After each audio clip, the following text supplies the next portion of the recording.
Your mind is a faithful servant, but it must be told exactly what to do. It has no sense of humor, and it does not distinguish between a fear and a wish. Most people go to sleep, dwelling on their problems, unwittingly commanding their faithful servant to create more of them for the morning. But tonight, we play the game of life differently. We use a key, a code, to unlock the fourth dimension, the world of the wondrous. The code is simple, yet it contains the power of the universe. The code is 1124. It stands for the great law found in Mark chapter 11, verse 24. Whatever you ask for in prayer, believe that you have received it, and it will be yours. Before you drift into the slumber of the night, you must impress the subconscious with the feeling of fulfillment. You do not ask, you possess. You do not hope, you have. By repeating this code, you are telling infinite intelligence that the bridge of incidence is already built. You are releasing the burden. When you repeat 1124, you are vibrating with the frequency of it is done. Go to sleep with this conviction, and you will wake up to a miracle. He's silent builder of your destiny. You must understand that the subconscious mind is not merely a storage facility for memories. It is a powerhouse, a steam engine of immeasurable force. And it is the faithful servant of your spoken word and your silent thought. It is the flesh and blood creator of your reality, yet it acts completely without direction of its own. It is a blind giant. It waits, trembling with potential for the orders of the captain, the conscious mind. And here is the terrifying and wonderful truth. The giant never sleeps. The danger of the unguarded gate. While your conscious mind, the reasoning intellect that judges, analyzes, and worries, drifts off into the oblivion of sleep, the subconscious remains wide awake, standing guard at the gate of your soul. It is fully active, fully receptive, and dangerously impressionable. During the day, your doubts and fears are often held at bay by the distractions of life. But at night, when the intellect is silenced, the subconscious is left defenseless against the last thoughts you held before drifting off. If you lie in bed, replaying the tape of your troubles, counting your debts, nursing your grievances, or fearing the lonely future, you are not simply thinking. You are giving specific, architectural blueprints to the master builder. You are saying to this faithful servant, build me more debt, construct for me a wall of despair, ensure that tomorrow is as heavy as today. And because it has no sense of humor and no ability to argue, it sets to work immediately. It creates the armies of the aliens, adverse conditions, while you slumber. The night shift of the mind. Think of your subconscious as a factory that runs a 24-hour shift. The day shift is supervised by your logic, but the night shift works in the dark, unsupervised. If you do not leave the night foreman a specific instruction, the code, the factory will continue to produce whatever raw material was left on the conveyor belt. If that raw material is anxiety, the factory produces chaos. This is why sleeping on a problem is often the worst thing a person can do if they do not know the law. They wake up tired, heavy, and defeated because they have spent 8 hours psychologically battling their own creations. They have engaged in a spiritual warfare in their dreams, churning the ether, creating cross-currents that block their supply. They have worked harder in their sleep than they did in their waking hours. The fertility of the darkness. The metaphysical soil of the mind is most fertile in the moments just before unconsciousness. This is the twilight zone of the mind, the bridge between the two worlds. A seed dropped into the mind at this exact moment sinks deeper than at any other time. It bypasses the watchman at the gate, your doubt, and lands directly in the center of the creative power. Therefore, the subconscious must be arrested before sleep. It must be harnessed. It must be given a job to do that is constructive, or it will do a job that is destructive. You cannot leave it idle, for it knows no idleness. By utilizing the 1124 code, Mark 11,024, you are effectively handing the night foreman a sealed order from the divine. You are saying, ignore the confusion of the day. Tonight, we build success. Tonight, we vibrate with the finished work. The great reprogramming. When you understand that the subconscious never sleeps, you realize that your 8 hours of rest are actually 8 hours of programming. You have the opportunity to undo years of negative thinking in a single night if the impression is strong enough. By repeating the code and assuming the feeling of the wish fulfilled, you turn the night shift into a miracle working machine. While your body restores its energy, your subconscious rearranges the events of your life. It telephones the people you need to meet. It influences the minds of others to favor you. It aligns the accidents of tomorrow to be in your favor. So, do not go to the pillow with a heavy heart. That is a crime against the law of spirit. Instead, knowing that your faithful servant is waiting for its command, whisper the code. Set the machine to miracle, and let the giant work for you while you rest in the peace of the infinite. The sacred twilight of the mind. There exists a mystical threshold, a fleeting span of time that occurs nightly, which holds the secret to all worldly dominion. It is that drowsy, heavy-lidded state when you are not quite awake, yet not fully asleep. This is the state akin to sleep, the psychological moments where the doors of the senses close and the door to the fourth dimension swings wide open. Florence Scovel Shinn teaches that this specific time frame is the most critical period of your 24-hour cycle. Why? Because during the waking hours, your conscious mind, the reasoning mind, the carnal mind, is on duty. This reasoning mind is filled with the evidence of the senses. It looks at your bank account and sees lack. It looks at your body and sees illness. It looks at the news and sees chaos. If you try to affirm success while your reasoning mind is fully alert, it often fights you. It argues back. It says, "How can you be rich when you have bills due?" Bypassing the watchman. But here is the great secret. As drowsiness overtakes you, the reasoning mind becomes weary. It steps down from its post. The doubter falls asleep. And when the doubter sleeps, the path to the subconscious is left wide open, unguarded and vulnerable. This moment is the time of impression. The subconscious mind is no longer shielded by your logic or your skepticism. It becomes like a pool of warm, soft wax, ready to receive the slightest indentation. During the day, your mind is like cold, hard stone, difficult to carve. But in the moments before sleep, it melts.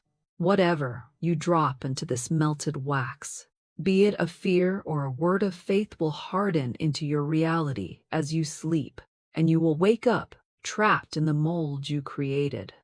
The recording disc of the soul. Imagine your subconscious mind as a sensitive phonograph record or a recording tape. Throughout the day, the needle of your attention is scratching wildly, recording the noise of the world.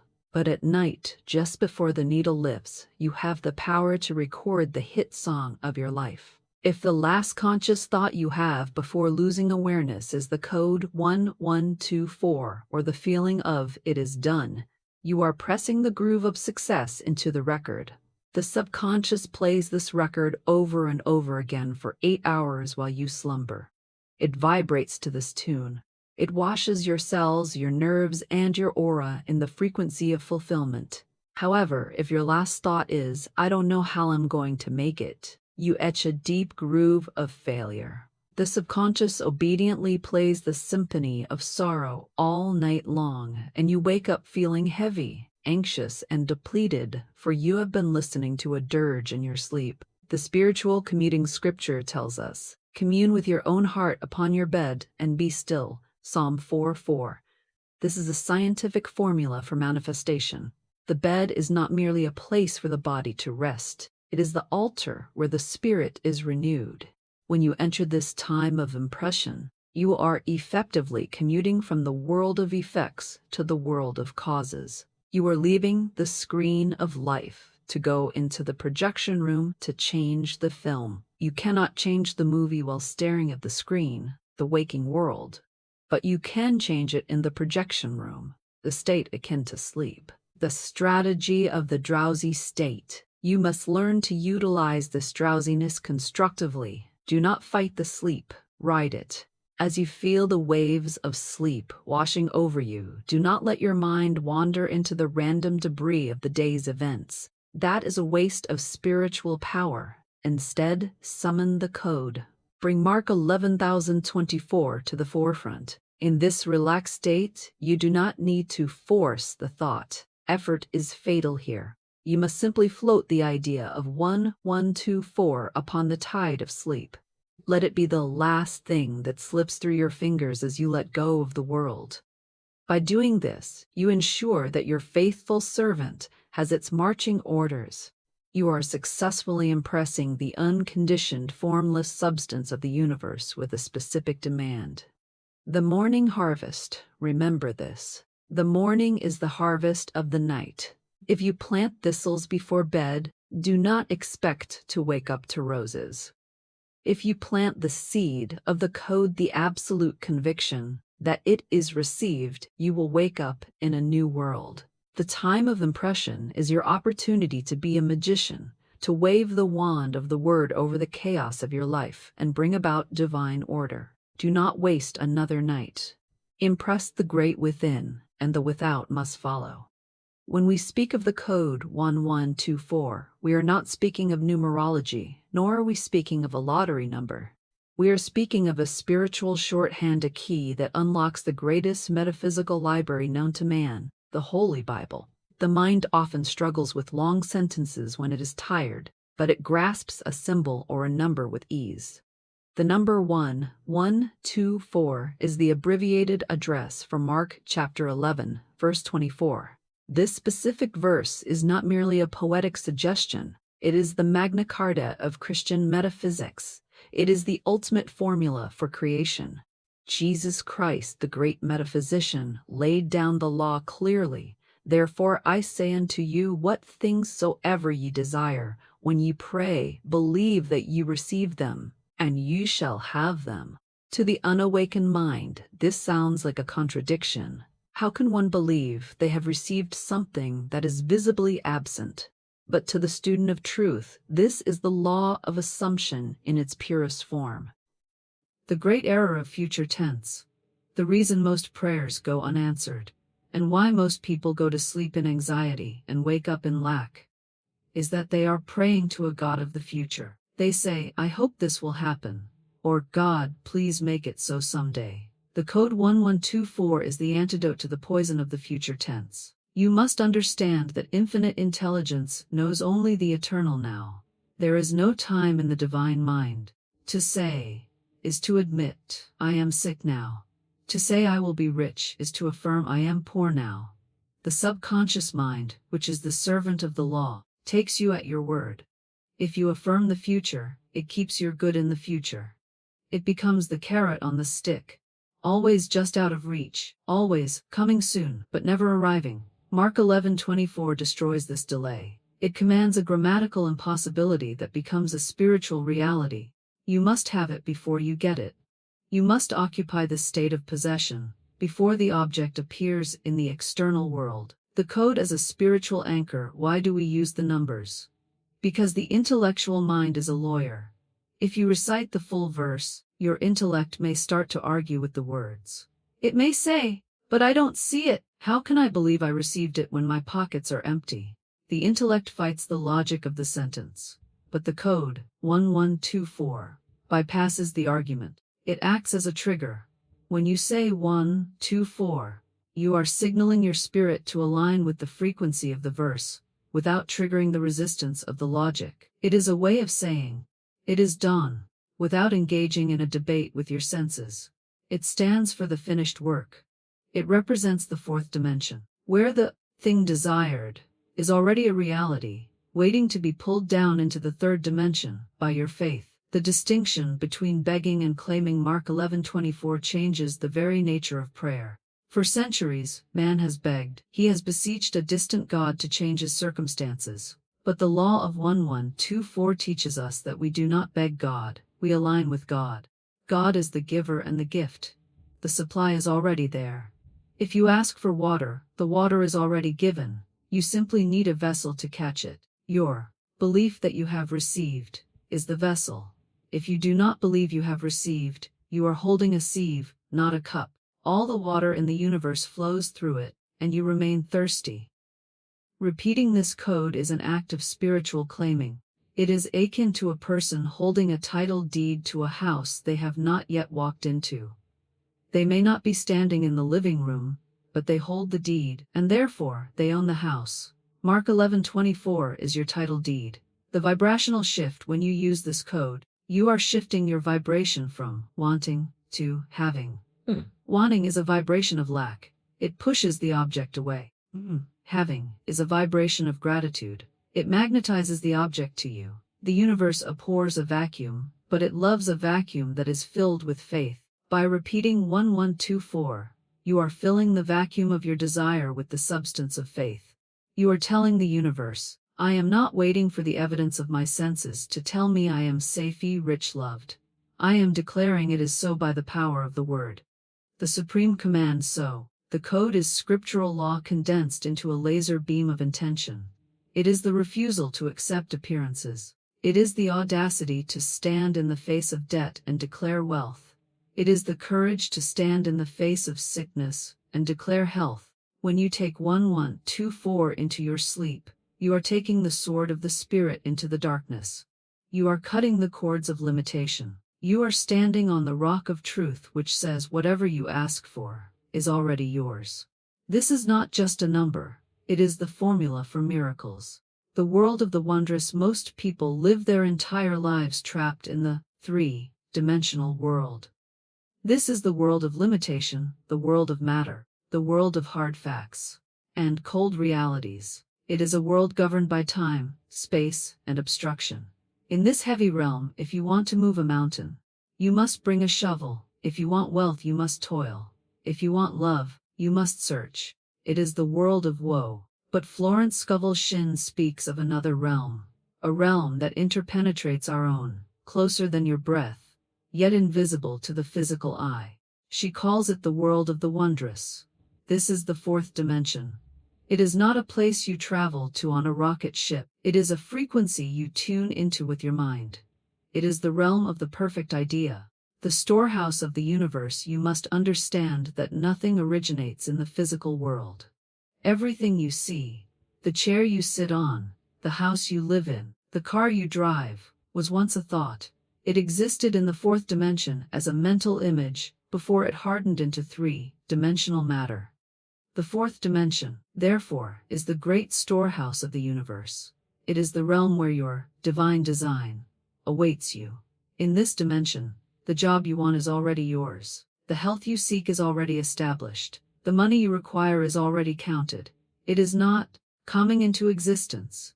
It is existence. The tragedy of the unawakened man is that he stands in the middle of this treasure house, crying that he is poor, simply because he has his eyes shut.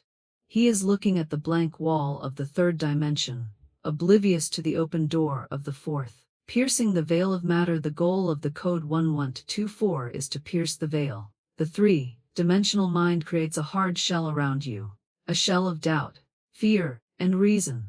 The reasoning mind says, I cannot pay the rent because the bank account is empty. That is 3D thinking. It looks at the empty vessel. The four-dimensional consciousness looks at the empty vessel and sees the oil flowing. 2 Kings 4. It operates on the law of transmutation. When you repeat the code and enter the state of believe you have received, you are using a spiritual laser beam to cut through the density of matter. You are acknowledging that while the supply may be invisible to the naked eye, it is visible to the inner eye. As Shinn often said, faith is the substance of things hoped for, the evidence of things not seen. Faith is the vision of the fourth dimension, the collapse of time and space. In the third dimension, there is a lag time, there is air, and there.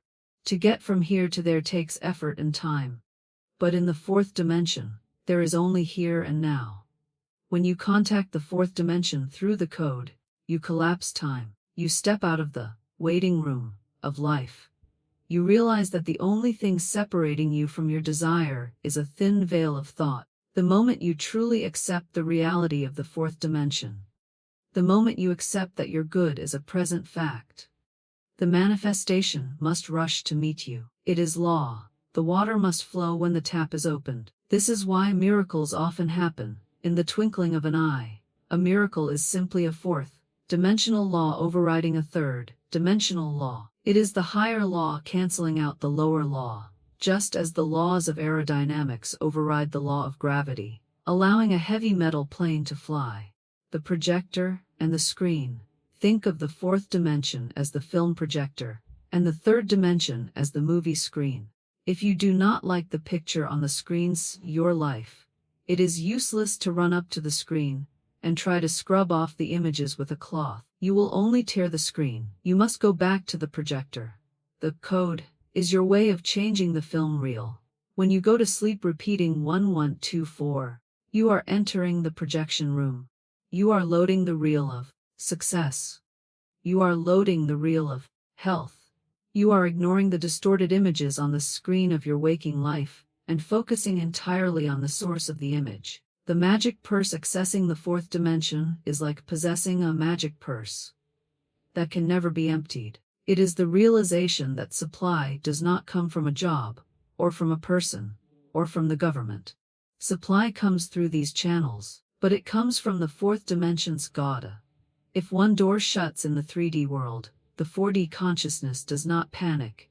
It knows there are 1,000 other doors.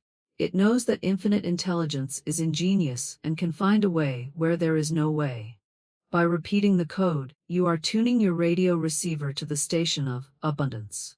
You are vibrating at a level where accidents, delays, and obstacles cannot exist. You are lifting yourself above the fog of the mortal mind into the clear sunlight of the superconscious. You are walking in the world of the wondrous, where every righteous desire of your heart is waiting to be claimed. The great misunderstanding of prayer for generations, humanity has been taught to approach the throne of grace as a beggar approaches a king. With head bowed, hands out, and a voice trembling with desperation, we have been taught to plead, to bargain, and to beseech God for the things we need. But in the high metaphysics of the game of life, this is a fatal error. In the traditional sense is to affirm absence. To want is to declare lack. When you say, "Dear God, please give me the money to pay this debt," you are vibrating with the frequency of the debt. You are emphasizing the whole, not the fill. You are focused on the emptiness, and by law, what you focus on expands. The subconscious mind, that faithful servant, hears your plea and interprets it not as a request for wealth, but as a confirmation of poverty. It says, "The master is worried about lack, therefore, I must produce more conditions of lack to justify this worry." The vibration of wanting ripples the gift. There is a spiritual physics at play here. Wanting and having are two opposite magnetic poles. You cannot be in a state of wanting and a state of having at the same time. They are mutually exclusive. If you are chasing a butterfly, it flies away. The energy of the chase is aggressive. It pushes the object of desire away from you. This is why so many people work hard, pray hard, and struggle endlessly, yet remain empty-handed. Their very anxiety pushes their good away. They are trying to force a demonstration through the chimney of their own will, rather than opening the front door through faith. As long as you are asking, you are standing outside the door of the kingdom. You are knocking and crying, unaware that the door is unlocked. Indeed, the door has no handle on the outside. It must be opened from within, by the realization of possession. The royal shift to possessing. The code 124 is the command to stop knocking and walk right in. It is the shift from the beggar consciousness to the hare consciousness. Imagine a prince. Does a prince beg the king for a pair of shoes? Does he plead for his daily bread? No, he assumes his supply. He knows that by virtue of his birthright, all that belongs to the kingdom belongs to him. He does not ask, he appropriates. He selects, he claims. This is the attitude you must adopt before sleep. You must drop the heavy sack of, "I hope," and pick up the scepter of I have. You must stop looking for your demonstration and start looking from your demonstration. The click of realization. When you truly stop asking and start possessing, a physical change occurs in your body. The tension leaves your shoulders. The knot in your stomach dissolves. The frantic racing of the mind quiets down. Why? Because the battle is over. You have won. If you truly possessed the money you needed right now, would you be worried? No, you would be at peace. Therefore, to manifest the money, you must first practice the peace. You must feel the relief before the check arrives in the mail. This is the difficult task for the unawakened mind, but it is the only way. You must fool the subconscious. You must impress it with the joy of the answered prayer, while the prayer is yet seemingly unanswered. You must act as if the bridge of incidents has already been crossed. Spiritual appropriation, we call this. Spiritual appropriation. It is the ability to look at a desire, be it health, love, or success, and say, I see you, I claim you, you are mine, we are one. When you repeat the code 1124, you are signing the receipt for the package before the delivery truck has arrived. You are telling infinite intelligence, I know it is done. I am not waiting for a sign, I am the sign. The vacuum of faith, nature abhors a vacuum. When you stop the clamor of asking, you create a silence, a holy vacuum. But this is not an empty void, it is a vacuum filled with expectancy. Think of a woman who buys a chair for a specific corner of her room. She does not yet have the chair, but she clears the space. She moves the old clutter away. She looks at the empty spot and smiles, seeing the new chair there. She has stopped asking for a chair, she has prepared for it. She possesses it in her mind, and so the physical chair must appear to fill that space. Tonight, clear the clutter of your worries. Stop asking God to fix your problems. Instead, thank God that they are already fixed. Use the code to cement this feeling of ownership. Go to sleep not as a person seeking a solution, but as a person enjoying the solution. The divine paradox here is the great paradox of the spiritual path. You only get what you already have. If you have success in your consciousness, you will have it in your wallet. If you have love in your heart, you will have it in your life. So, cease your begging, dry your tears, stand tall. Use the code to align yourself with the frequency of the finished work. The banquet is set. The table is prepared. Stop standing in the doorway asking for a crumb. Sit down, eat, and be filled. The clog in the channel. There is an old saying, a worried man is a drowning man. But in the metaphysics of the game of life, we say, a worried man is a blocked channel. You cannot bring a miracle into your life while you are strangling the very pipeline through which it must flow. The greatest barrier to your demonstration is not the external condition. It is not the debt, the sickness, or the lonely heart. The greatest barrier is the burden of these things that you carry in your mind. The burden is the heavy, suffocating weight of anxiety, fear, and personal responsibility. It is the belief that you, with your limited human intellect, must fix the problem.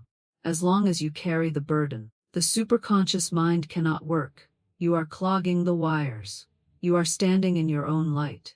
You are trying to force a result with the weak hands of the flesh, rather than letting the giant arm of the infinite reach down and adjust the situation. The law of non-resistance. Florence Scovel Shinn teaches the law of non-resistance.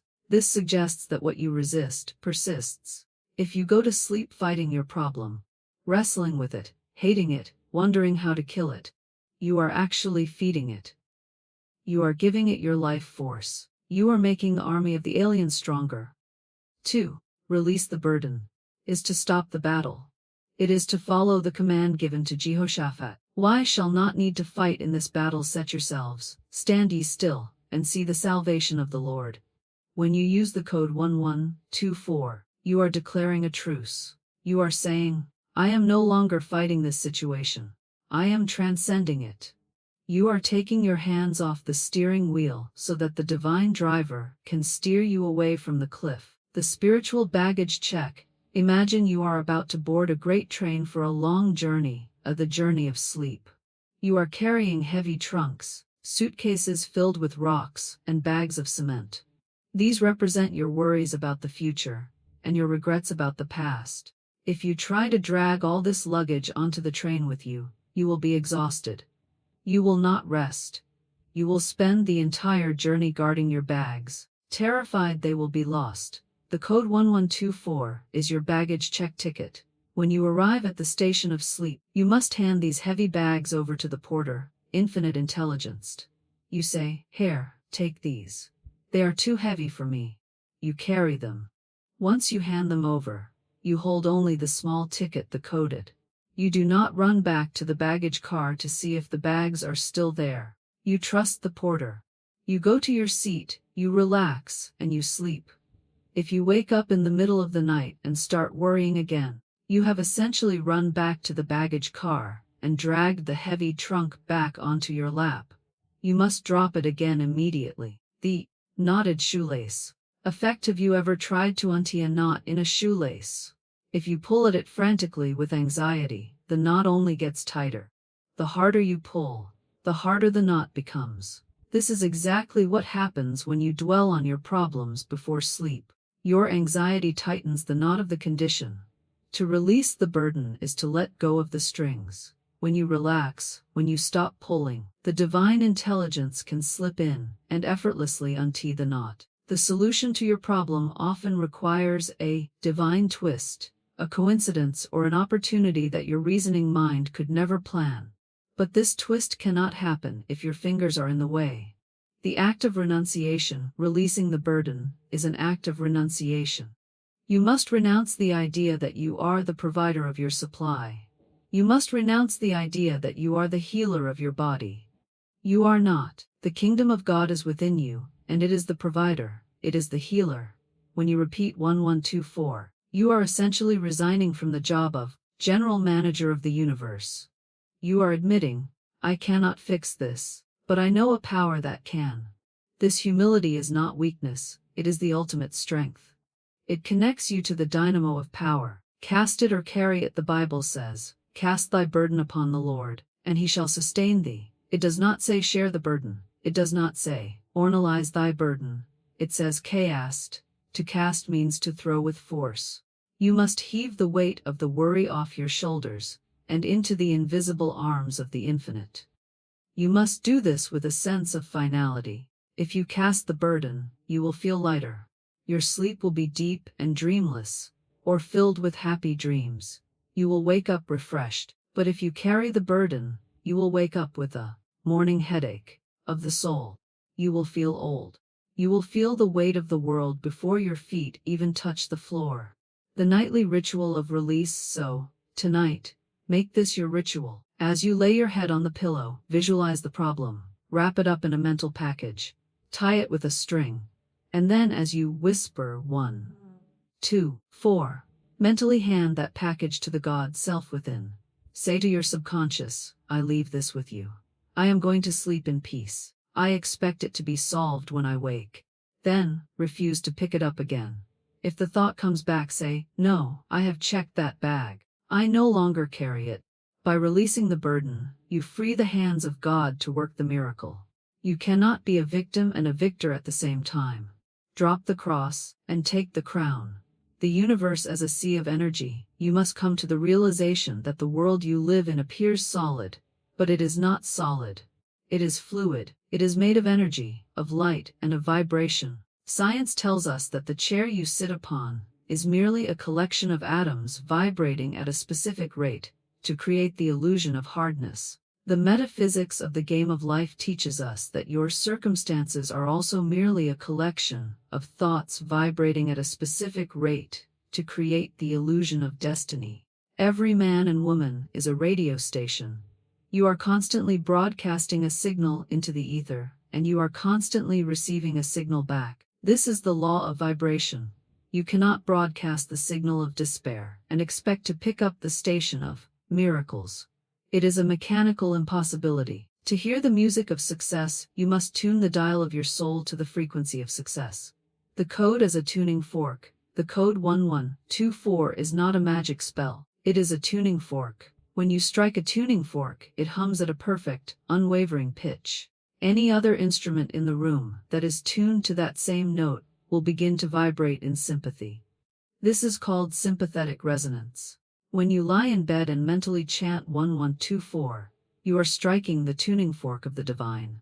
You are introducing a high, pure frequency into the chaotic noise of your subconscious mind. Your worries are vibrating at a low, heavy pitch, the pitch of the swamp. The code is vibrating at a high, clear pitch, the pitch of the mountaintop. As you repeat the code, you force your mental atmosphere to rise. You are overriding the static of the day. You are effectively saying to your cells, your nerves, and your aura, align, align, align with the finished work. The danger of cross currents. Most people's vibrations are a mess of cross currents. In the morning they affirm faith, at lunch they complain about the government, in the evening they fear for their health. They are sending out a garbled signal. The universe, which is the great mirror, reflects this confusion back to them as a chaotic life. One day up, one day down. When you go to sleep, you must clear the airwaves. If you take these cross currents into your sleep, you vibrate with discord all night long. This is why people wake up exhausted. They have been spiritually static-y for 8 hours. The code 1124 acts as a laser beam that cuts through the static. It is a single-pointed focus. It unifies the mind. It stops the wavering. Scripture says, "Let not that man think that he shall receive anything of the Lord." A double-minded man is unstable in all his ways. The code makes you single-minded.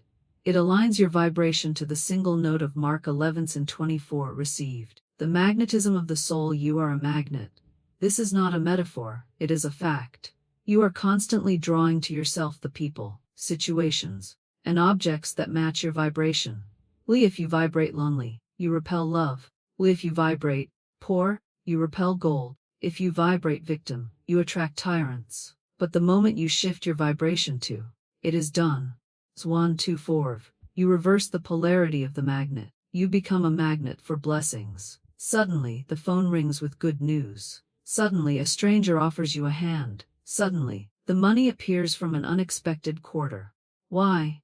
Not because you begged God, but because you became a vibrational match for the good you desired. The click of alignment. There is a specific feeling, a spiritual sensation, when you hit the right vibration. It is a feeling of click. It feels like a key turning in a lock. It feels like a heavy weight dropping off your chest. It is the transition from striving to arriving. When you repeat the code before sleep, you are hunting for this click. You may repeat it 10 times and feel nothing. But on the 11th time, as you truly contemplate the meaning of believing you have received, you will feel a wash of peace. That is the alignment. That is the signal that the connection has been made. Once you feel that peace, stop. The work is done. You have tuned the radio. Now, you simply drift off to sleep, allowing that clear signal to broadcast into the infinite for the rest of the night. The anchoring of the Amen. In ancient times, the word so be it or it is established. 1124 is the modern psychological Amen. By vibrating this code, you are anchoring the spiritual substance into the physical world. You are taking the steam of your desire and cooling it down into the ice of reality. You cannot manifest what you do not vibrate. You can work 18 hours a day, but if your vibration is poverty, you will remain poor. Conversely, you can sit still in a chair, and if your vibration is wealth, the world will beat a path to your door to give you money. The nightly calibration, make no mistake, the world will try to knock you off your frequency every single day. The news, the bills, the complaints of others, they are all trying to detune you. They want to pull you back down into the mud of the third dimension. Therefore, your nightly routine with the code is your daily calibration. It is how you reset your instrument. You must refuse to go to sleep out of tune. You would not drive a car with a flat tire.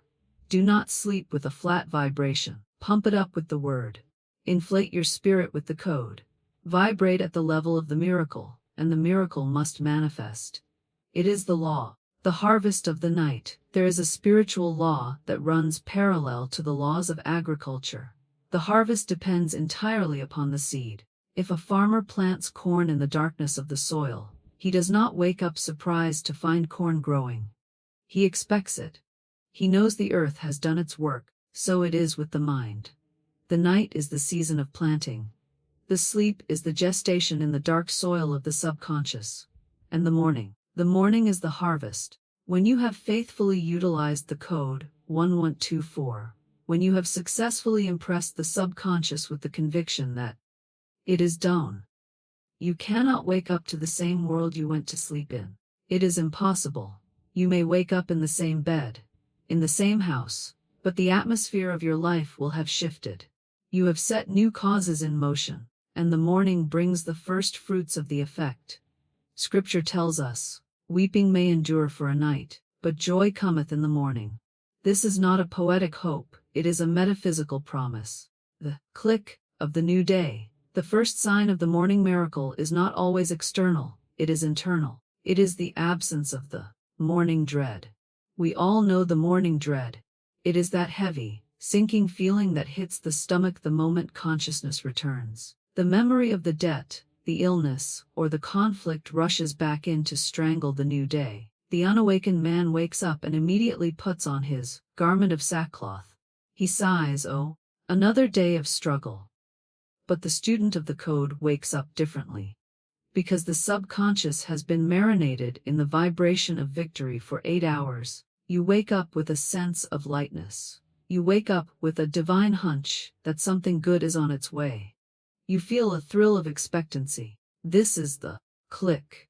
It is the sensation that the burden has been lifted, that the bags were indeed checked at the station, and you are now walking free. The invisible work of the night shift, while you were sleeping, your faithful servant, the subconscious, was busy. It was not resting. Powered by the command of 1124, it was rearranging the universe to fit your new belief. We must realize that we live in a world of invisible connecting wires. Your subconscious mind is connected to the subconscious minds of all other people. While you slept, your mind was telephoning the minds of the people who can help you. It was whispering to the landlord to be lenient. It was nudging the employer to look at your resume. It was inspiring the client to sign the check. It was aligning the traffic, the weather, and the timing of your day. You wake up to a world that has been prepaved by your faith. The obstacles that seemed insurmountable yesterday have mysteriously dissolved overnight. The lion in the pathway has been chained. Manifestations and happy accidents. The morning miracle often arrives disguised as a coincidence. You might receive a phone call at 900 a.m. that solves a problem you agonizingly worried about at 900 p.m. the previous night. You might walk down the street and run into the one person who holds the key to your situation. You might open the mail to find a check you did not expect. The reasoning mind calls these lucky breaks. The metaphysical mind knows them as demonstrations. They are the crystallized projections of your nightly prayer. Because you claimed it in the fourth dimension, the dream state, it must appear in the third dimension, the waking state. Sometimes, the miracle is a change of mind in another person. The person who was stubborn and angry yesterday greets you with a smile today. Why? Because you changed your vibration, and they are merely reflecting your new state back to you. Fear to faith, and they had to shift from enemy to friend. Holding the high watch, however, a warning must be given. Sometimes, the external picture does not change instantly upon opening your eyes. You may look at the clock and see the same room, the same lack. This is the critical moment. This is the test. If you wake up and say, "Well, I said the code, but nothing happened," you have just dug up the seed to see if it was growing. You have killed the demonstration. You must wake up and hold the ground. You must say, "I have impressed the great machine. The order is in. The box has been shipped. It is here." You must act as if the miracle has occurred, even if the senses deny it. You must dress for success. You must set the table for abundance. By holding this high watch, in the morning, you bridge the gap between the invisible and the visible. You keep the channel open for the delivery to arrive. The first words of the day, the first words you speak in the morning, are your marching orders for the day. If you grumble, you order chaos. If you complain, you order lack. After a night of 1124, Your first words should be words of acceptance and thanksgiving. I give thanks for the miracle which is now en route. I give thanks that my supply is endless. I give thanks that this day is a day of completion. By doing this, you lock in the work of the night. You seal the deal. You refuse to let the carnal mind take the wheel. Living in the world of the wondrous, ultimately, the morning miracle is the realization that you are no longer a victim of circumstance. You are a master of destiny. You realize that sleep is not an escape from life, but a tool to master life. When you master the art of the nightly code, every morning becomes a Christmas morning. You wake up with the excitement of a child, wondering, what wondrous gift has the Father prepared for me today? And surely, as the sun rises, so too shall your good rise to meet you.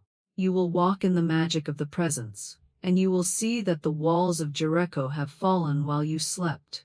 And so, tonight, when the world grows quiet, and the demands of the day fade away, remember that you are not helpless. You hold in your mind the very keys to the kingdom. The code 1124 is not a magic trick, it is an act of supreme trust. It is the decision to lay down your sword and let the infinite take up the battle. Do not look back at the day's failures. Do not look forward with tomorrow's fear. Stay in the eternal now. Whisper the code. Feel the relief of the burden lifting. Know that while you sleep, the great architect is building your bridge of incidents. You have asked, you have believed, and you have received. Now, in the pieced work it is done. Good out tonight, dawn, when the world grows quiet, and the demands of the day fade away. Remember this. You are not helpless. You hold in your mind the very keys to the kingdom. The code 1124 is not a magic trick. It is an act of supreme trust. It is the decision to lay down your sword and let the infinite take up the battle. Do not look back at the day's failures. Do not look forward with tomorrow's fear. Stay in the eternal now. Whisper the code. Feel the relief of the burden lifting.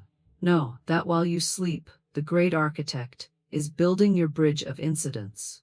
You have asked, you have believed, and you have received. Now, sleep in the peace of the finished work. It is done.